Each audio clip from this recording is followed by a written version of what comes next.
I'm very honored and happy to present Mounia Heddad Masson.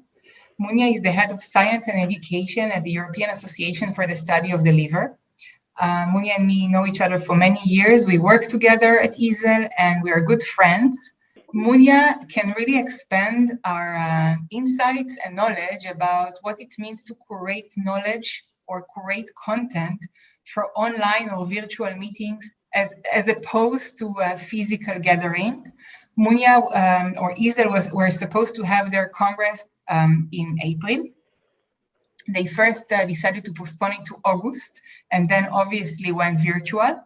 I had a Congress that was scheduled for July and we decided to move virtual immediately without postponing it.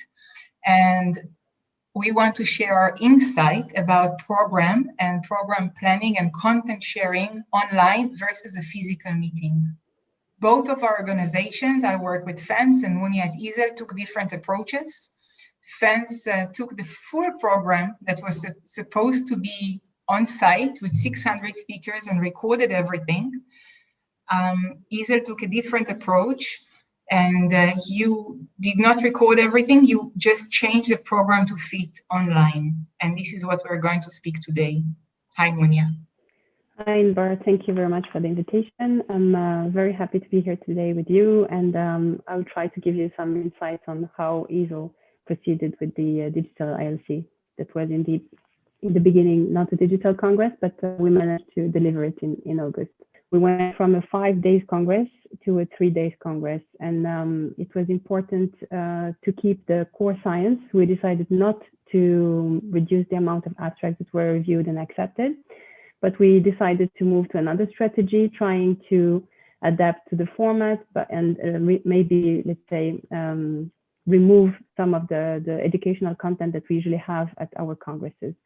So I can share with you 1 or 2 slides if you're okay. Just before sharing the slides of how you did it, if you can just share a little bit about the process and why the Scientific and Education Committee together with you decided to go to this format and reduce the number of speakers and change the format of the session.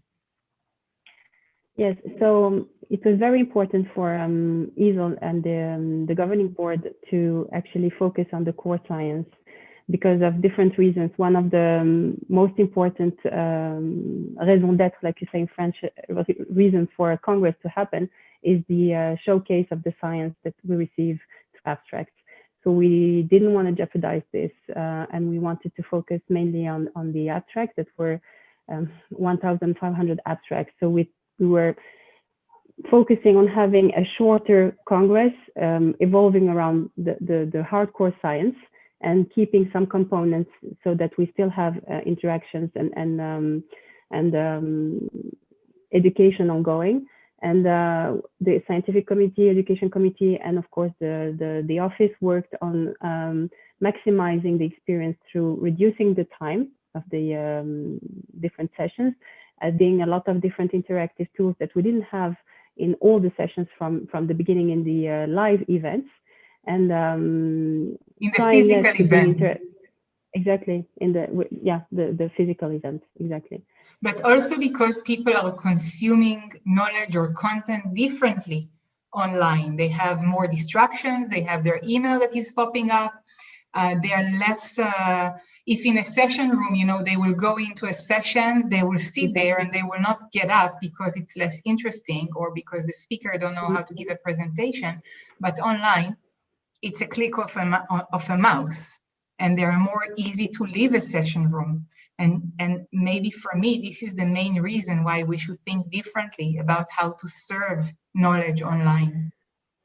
It is the most important aspect anytime you're delivering a content that's digital. So it means every time you're moving to the online content, the first, let's say, challenge is to engage the learner and keep the learner or the delegate. Because as you say, people are connecting through their phones, they're maybe on their way home or to work, they're in a busy place, they have their family around. So it's the concentration level are very, very low. And of course, all these aspects were taken into account when the program was reshuffled from the 5 days to a 3 days content. So the participant engagement online is shorter. They are less patient. They want to know what they are going to spend their time on. They are not in an attractive city, and they're at their home, and they really want to know how they invest their time. And also what I found out is many times, because people know that their sessions are available on demand, recorded, then they say, okay, unless it's super important or it's a live event, I will watch it afterwards. Not necessarily they go back to it because it's just available. So all these things are things that you considered when you build the program? Yes, exactly. So what we did is that we increased the interactivity. So it means that the scientific committee worked on the interactive aspect. So it means that we didn't only have recorded, let's say, abstract presentations with just like I don't know, episodes following each other where you would have these presentations.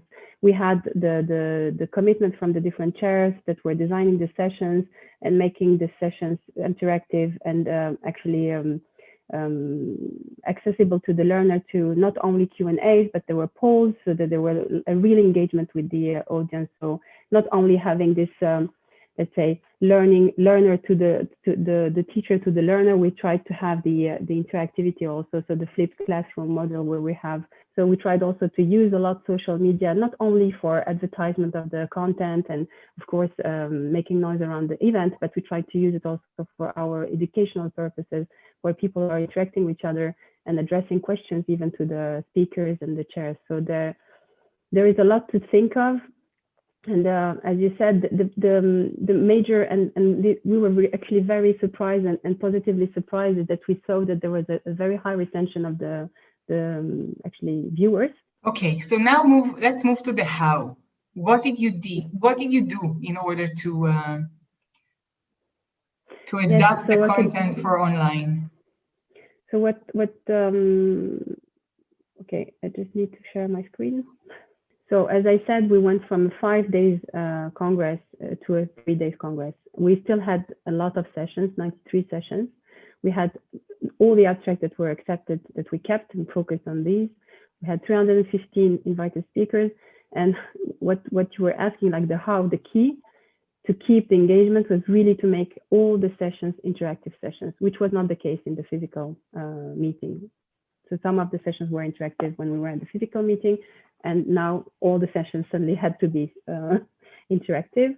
So what was the most important thing is that the education committee and the scientific committee mostly had a look at the entire program, and they decided to remove maybe sadly some of the very interesting sessions and keep some sessions by reducing the numbers. The scientific programming department is to work to reduce some of the without important sessions like the Meet the Experts. So we went from 32 Meet the Experts to 6. And we did the same with, as you can see, it's names we have for our sessions, but this was the balance. Focus on the science, because that's why people come to the congresses. They showcase their science and they want to listen to the latest research. So we focus on these abstract sessions, and we try to keep interactivity all over the 3 days, and compromise by removing some of the hardcore educational content and try to either. So Mounia, let's, if you can please demonstrate how the platform served the program. So there was a consensus in the office that we really wanted to focus, of course, on the delivery of the content, so that we wanted to have a efficient learner engagement focused, let's say, platform. And but we also thought it was important that the environment would be as friendly as possible, and that we will somehow recreate the atmosphere that we had at our physical congresses. So what we did is that we went for a platform where we would be able to have both components. We did link the content that we had in the platform to our online educational hub that we name EASL Campus. So during the 3 days of the digital ILC, we were showcasing the research, the posters, everything on our digital ILC platform. But we were constantly reminding the audience that we had our online educational hub, and that this online educational hub was accessible. We had a booth displaying the content from our courses, quizzes, different content that we have. But what we did also primarily is that as we had most of the content that was scientific, let's say, content-based, we thought that it was important to create educational derived content after the Congress that people would be able to engage with us and to learn, continue learning. So we have two major, let's say, educational derived products from the Congress that we call the Best of ILC slide decks. So this is a, let's say, a collection of studies that are the most important studies in certain fields, topics within hepatology. So we have 6 major subtopics within hepatology. And this year, we're even able to create 2 additional collection of slides. I know that you also changed the structure of the sessions themselves. You didn't give the liberty or just the 20-minute slot to the speakers. You actually directed them a little bit. Yes, so the scientific committee and the office were briefing actually the chairs so that they will have the slots that were addressed to their own sessions. First, brief the different speakers so that when we did the pre-recording, so everything was pre-recording, most of the content was pre-recorded. We were very careful that they are not actually, let's say, overpassing the time that was allocated. So it was maximum 10 minutes per abstract presentation. And we actually asked some people to record again if it was too long or not clear enough. So this was very, let's say, checked. And then the chairs were very, let's say, proactive, and they were understanding completely that the importance to keep the time, not to lose the viewers, the delegates, and to go to the point and to open the discussion to the attendees and the delegates. Before, if I remember well, you were mostly administrating or supporting the work of the scientific committee, but now you're very involved. They were still deciding on the science, but you are more involved in directing the format. Yes, I think it's a big step. I mean, mostly from the scientific, let's say, programming department, they are really involved in this. So my colleagues are working actually closely with the scientific committee, injecting ideas. So yeah, my colleague Patricia Pochelon has been really very valuable for that. So if I'm thinking about the similarities between an online or virtual congress and online education, we already identified 2. One is that online content, whether it's a virtual congress or online education, has a longer lifespan. It's not only the live happening of the event. And the second is that people consume knowledge online differently. And you are an education expert. If you can share with us a little bit what it means for you to transform or to share online education from a Congress content? First of all, there is the format, but there is also the content per se. Knowing that the digital, let's say, context we're living in somehow forced us to think differently how we are showcasing the different content that we are putting online derived from the content that we have in the Congress. For example, at EASL last year, we did live streaming of all the Congress. We had 350 hours from our 5 days, completely open access and live streamed. We had a lot of people engaging, but not that much as we have this year. And the main difference, I guess, is not the interest because the content is less interesting. I think it's because we made, or the scientific committee and EASL made an effort in packaging the content differently already. So we have now shorter presentations. We don't have talks like some talks were 30 minutes, 1 hour long sometimes. Zero interactivity. We just had like a film of it. It was a webcast, which maybe is super interesting for people who are very interested in the field. But of course, you need time. You need to sit down and listen to this somehow monologue. But this year, there was this, let's say, step forward that you're mentioning. So we worked on the format. We tried to make it shorter. We tried to make it more accessible to the online format. So this is one thing that's in common with online learning in general. So it means that we need to keep the attention of the learner. We know that people are not keeping attention more than 7 minutes in theory. So it's really challenging. So I guess we have more chance now to have our library of webcasts more visited because the content is a bit more adequate. We worked together and we created something that we call the digital ILC takeaways. We based this on some other educational content that we started actually producing 3 years ago that we call the Best of ILC slide decks. The slide deck is a collection of PowerPoints. So it's a work we do in the office. We produce summary decks that are up to 30 actually slides per topic. We have 6 main topics in our hepatology field, and every topic has its own dedicated take-home PowerPoint collection that the clinicians and scientists and delegates really appreciate.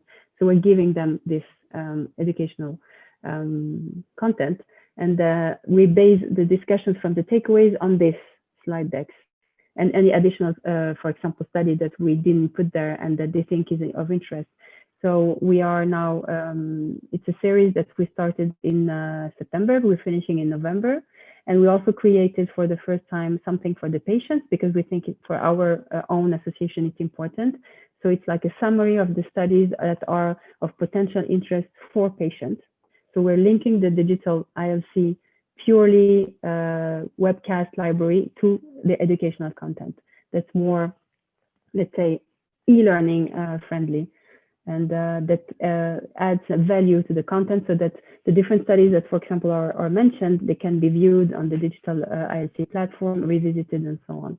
So it's a way to keep the content alive, even though the Congress is finished. This is amazing. And I was looking at your numbers, and you had something like 3,000 and more downloads per take-home message. And the way that I see it is that you are organizing the knowledge for your audience instead of them looking at the program and say, oh, it's huge, but I have limited time. So what do I consume? You just say, okay, these are the highlights. This is what you should look for if you want the basic. And if you want to go deeper, this is the routes that you can take. So you're basically suggesting learning pathways for them, which is coming from online education, even at the Congress. And we try to keep consistency, exactly. I mean, we're organizing everything, I mean, according to our topics, and it's pathways. So within each topic, and this is how we're merging. So let's say the library with our webcasts with the different additional e-learning content. So everything is organized also within these topics. So within one topic, you will find the webcasts from the Congress, for example, this ILC Congress or any other Congress that fits under the same topic, with any other course that is of importance within the topic, any quiz, any slide deck, for example, as I was mentioning. So it's really to try to, instead of having this silo learning, that everything is one place, we call it the EASL campus. And we encourage people not only like to watch the webcast and consume maybe an e-poster, but have a look at other things within their field. So it's the beginning of the learning pathways. Thank you, Mounia, for the insight. This is amazing. I'm sure that there are a lot of questions from the audience that are waiting for us. Thank you, Inbar, for the invitation, and I'm really happy to be answering any questions.